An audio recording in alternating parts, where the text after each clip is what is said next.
Hi friends, welcome to recipes റീകുക്ക്ഡ്.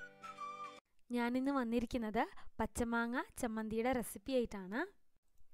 അതിനായിട്ട് ഞാനിവിടെ 1 cup തേങ്ങ എടുത്തിട്ടുണ്ട്.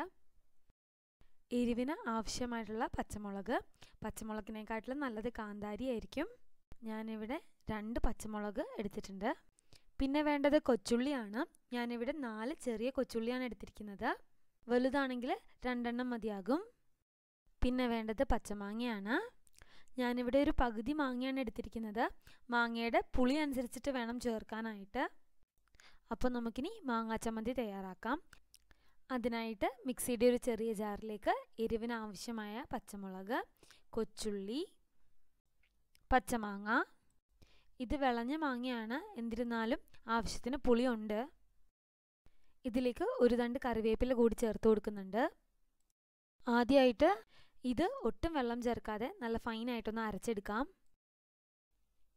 അപ്പോൾ ഇവിടെ പച്ചമാങ്ങയും കൊച്ചുള്ളിയും കറിവേപ്പിലയും പച്ചമുളകൊക്കെ നല്ല ഫൈനായിട്ട് അരച്ചെടുത്തിട്ടുണ്ട്. ഇതിലോട്ടിനി നമ്മളെടുത്ത് വെച്ചിരിക്കുന്ന തേങ്ങ ചേർത്ത് അരച്ചെടുക്കാം. തീരെ ഫൈനായിട്ട് അരച്ചെടുക്കണ്ട, മാത്രമല്ല ഒട്ടും വെള്ളം ചേർക്കാതെ വേണം അരച്ചെടുക്കാൻ. മാങ്ങയിലും തേങ്ങ നല്ല പച്ച തേങ്ങയാണെങ്കിൽ തേങ്ങയിലും അത്യാവശ്യത്തിന് വെള്ളം കാണും. ആവശ്യത്തിന് ഉപ്പും കൂടെ ചേർത്തിട്ട് വേണം അരച്ചെടുക്കാനായിട്ട്.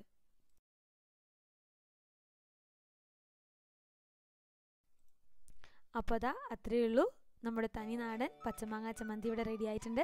തീർച്ചയായിട്ടും അടുത്ത് തന്നെ ഒന്ന് ട്രൈ ചെയ്ത് നോക്കുക. അപ്പോൾ എല്ലാവർക്കും ഇന്നത്തെ ഈ വ്ളോഗ് ഇഷ്ടമായെന്ന് പ്രതീക്ഷിക്കുന്നു. അപ്പോൾ ഈ വ്ളോഗ് ഇഷ്ടമായാൽ ചാനൽ സബ്സ്ക്രൈബ് ചെയ്യാനും വീഡിയോ ലൈക്ക് ചെയ്യാനും ഫ്രണ്ട്സും ഫാമിലിയായിട്ട് ഷെയർ ചെയ്യാനും മറക്കരുത്. നിങ്ങളുടെ സജഷൻസും ഫീഡ്ബാക്കും കമൻറ്റ് ബോക്സിലൂടെ അറിയിക്കാനും മറക്കരുത്. വീണ്ടും മറ്റൊരു വ്ളോഗിലൂടെ കാണാം. Till then, take care and thanks for watching Recipes Recooked.